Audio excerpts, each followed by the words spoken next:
What's up, everyone? I'm your female otaku, and I'm to review episode 7 of Boku Dake ga Inai, Machi.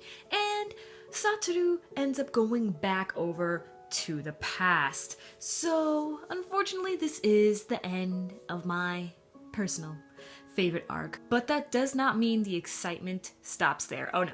No. It gets more and more intense. More and more crazy, insane, awesome. You name it, it's gonna get better. Much better, okay? But that's just the end of my personal favorite arc when Satoru was back over in 2006. But now he's back in the 80s. Here is my one flaw that I have with Boku Dake ga Inai Machi as a whole. And this is the same thing with the manga, okay? It's the time travel aspect. You see, they don't really explain it, alright? First of all, we don't even know how Satoru even got his time travel power things in the first place. And we know that it just happens, his revivals, okay? They just happen. He has no control over it. But then in this episode, and the exact same thing in the manga, he says that he wants to go back, he wills it to happen, and it does.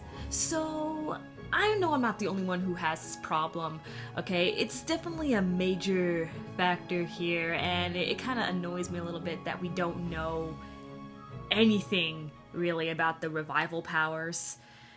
They seem to not really have their own set of rules, and it kind of just happens just to progress the story along or whatever. So that's just my one major flaw with Boku Dake as a whole. But anyway, back with this episode, which was still very good. Do you now believe, anime onlys, that Kenya is a good guy?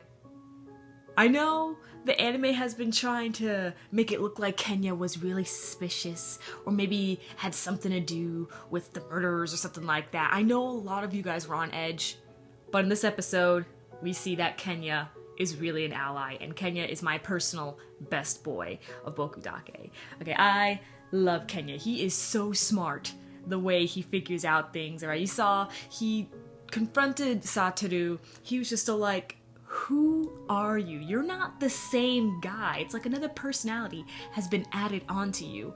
And Satoru only tells Kenya that Hinazuki is going to be murdered. He doesn't tell him about the revival power or anything like that, or how he knows this.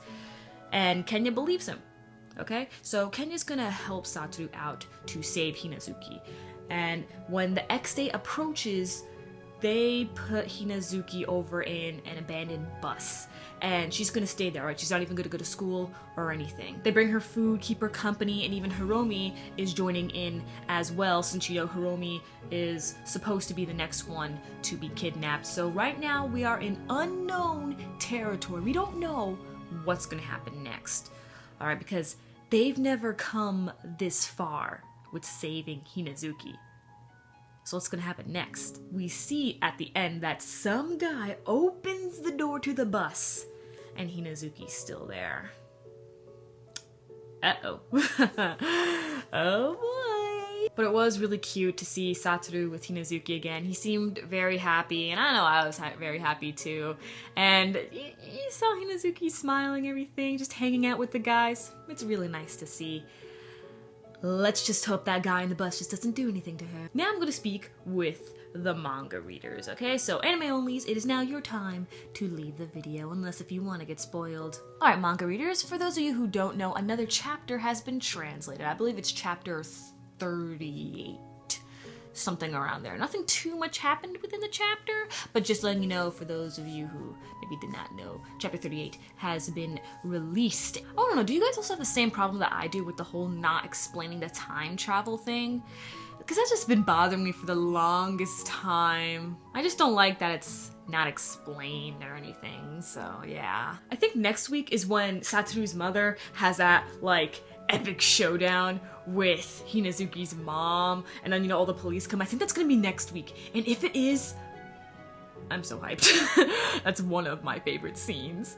Like, oh my goodness, I cannot wait for that to be animated. That has to be next week. That has to. So here's this little thing I'm kind of annoyed about with the anime. It's that they show too much of the killer. Like, with the manga, the killer was always like a shadow, and all you could see was his eyes.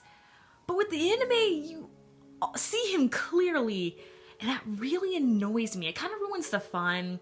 I mean, sure, I kind of like how they make a lot of characters seem really suspicious with adding the red eyes, letting you know, oh, that guy might be a suspect. But still, it's gonna be really easy for other people to figure it out because of, you see the killer. You see him. He's not a shadow. Nope, you can clearly see him. All right. Like, if someone were actually able to pay attention, like, so you know the killer wears the hat, and you see his hair sticking out. The hairstyle is the exact same as Yashido Sensei, so it's just gonna be so easy for people to figure out. So I kind of wish that the anime didn't do that, but I just wanted to share that with you guys. Yeah, I mean, I know it was obvious in the manga who the killer was, but still, do you have to make it even more obvious in the anime? Like, come on, really? Well, catch me later as I review Assassination Classroom Season 2. I'm your Female Otaku, sayonara.